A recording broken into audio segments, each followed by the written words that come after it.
Priyanka, jail से अरविंद केजरीवाल बाहर निकले हैं, जिसका दिल किया उसे मुख्यमंत्री भी बना दिया, अपनी चलवाई।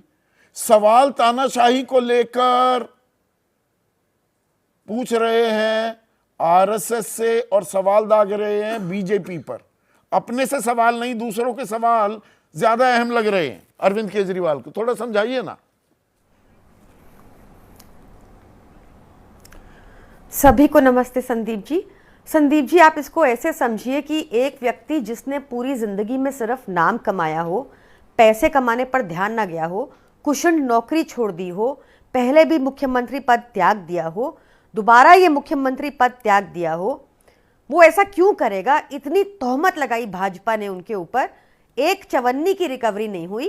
कोर्ट ने, सुप्रीम कोर्ट ने क्या कहा? सुप्रीम कोर्ट ने कहा कि सीबीआई तोते की तरह काम करती है। ईडी कोर्ट ने क्या कहा? अरविंद केजरीवाल के खिलाफ कोई प्रमाण नहीं मिला, ये ऑर्डर में लिखा है।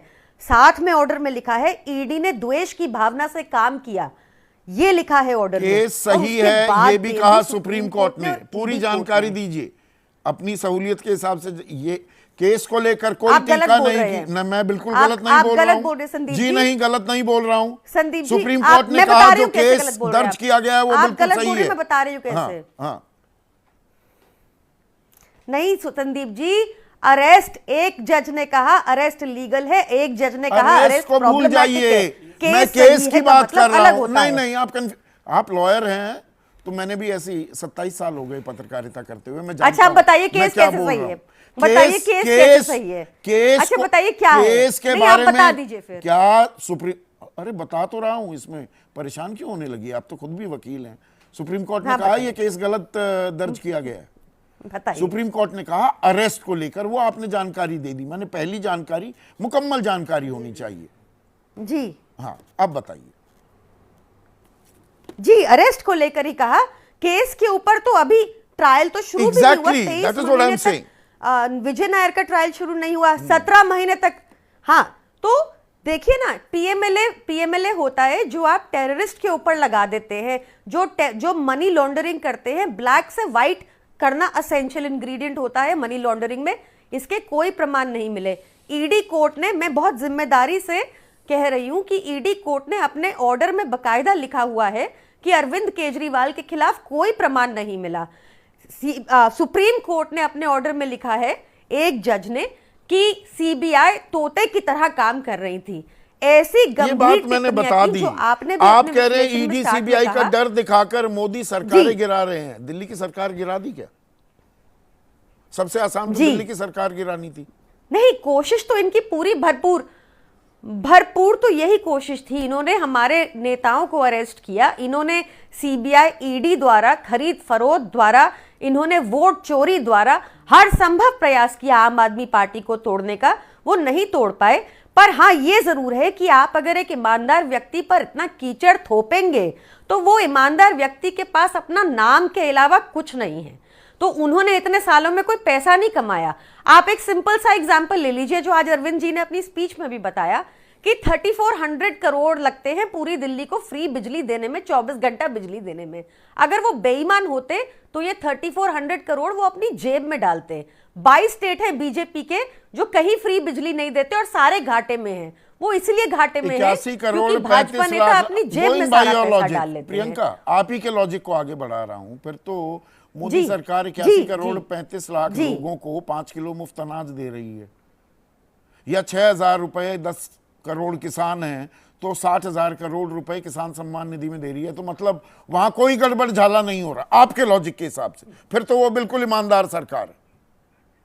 नहीं, इसमें भी बहुत डिफरेंस है। एक है कि अब आप 80 करोड़ लोगों को 80 करोड़ लोगों को आपने अनाज पे मोहताज कर दिया। उनको बेसिक चाहिए, अनाज चाहिए अपने सस्टेनेंस के लिए। अरविंद केजरीवाल जी, जहां दिल्ली में पर कैपिटा इनकम हाईएस्ट है, दिल्ली में हर आदमी को 200 यूनिट बिजली फ्री के लिए आपने मोहताज कर दिया। इतनी भी कमाई नहीं हो रही दिल्ली की कि अपनी बिजली के पैसे दे पाए। अरे 24 घंटे बिजली दे दो, इन्वर्टर से पीछा छुड़वा दो, वो ज्यादा बड़ा सवाल नहीं है। पर हम विषयांतर हो रहे हैं। एक मिनट, हम विषयांतर हो रहे हैं। प्रियंका, एक मिनट सुनिए ना प्लीज। सवाल ये है कि अपने आप को ईमानदार साबित करने के लिए बीजेपी और आरएसएस के अंदर क्या खटपट है उसे उजागर करने निकल पड़े केजरीवाल। देखिए, बहुत सिंपल से सवाल है। आप बताइए किससे सवाल करना चाहिए जब सुप्रीम कोर्ट ने ऐसी टिप्पणियां की सीबीआई के खिलाफ, जब ईडी कोर्ट ने ऐसी टिप्पणियां की ईडी इन्वेस्टिगेशन एजेंसी के खिलाफ, तो किससे सवाल करना चाहिए? क्यों नेचुरली करप्ट पीपल को, जो भाजपा नेचुरली करप्ट पीपल को अपने साथ बार बार लाती है, ईडी सीबीआई का दुरुपयोग करती है, तो सवाल तो उन्हीं से होंगे ना। सवाल तो भाजपा से ही होंगे और भाजपा की मदर एजेंसी आरएसएस से ही होंगे। आरएसएस गाइडेंस, अगर उन्होंने नहीं, मैं ये समझना चाह रहा हूं, विपक्ष में राहुल गांधी कहते हैं देश में डिविसिव विभाजनकारी एजेंडा आरएसएस चला रहा है। आप आरएसएस से उम्मीद करते हैं कोर्स करेक्ट कर जाएगी बीजेपी, यानी कि आरएसएस बिल्कुल सही दिशा में जा रहा है, ये अरविंद केजरीवाल मान रहे हैं। ये सवाल आरएसएस से पूछकर कि भाई बीजेपी में क्या हो रहा है, ठीक क्यों नहीं करते बीजेपी को?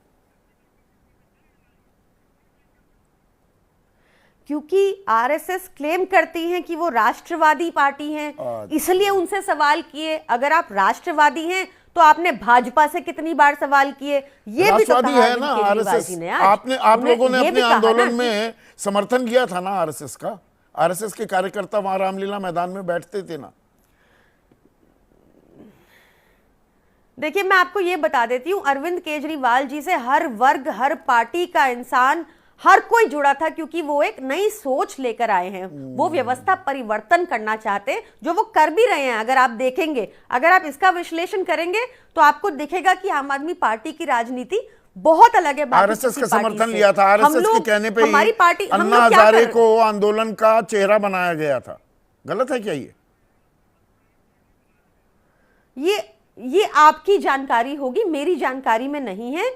पर मैं आपको ये बता सकती हूं, चाहे कांग्रेस हो, चाहे एनसीपी हो, चाहे आम आदमी पार्टी, हर पार्टी का व्यक्ति अपनी पार्टी छोड़कर आम आदमी पार्टी के साथ आया था, क्योंकि हम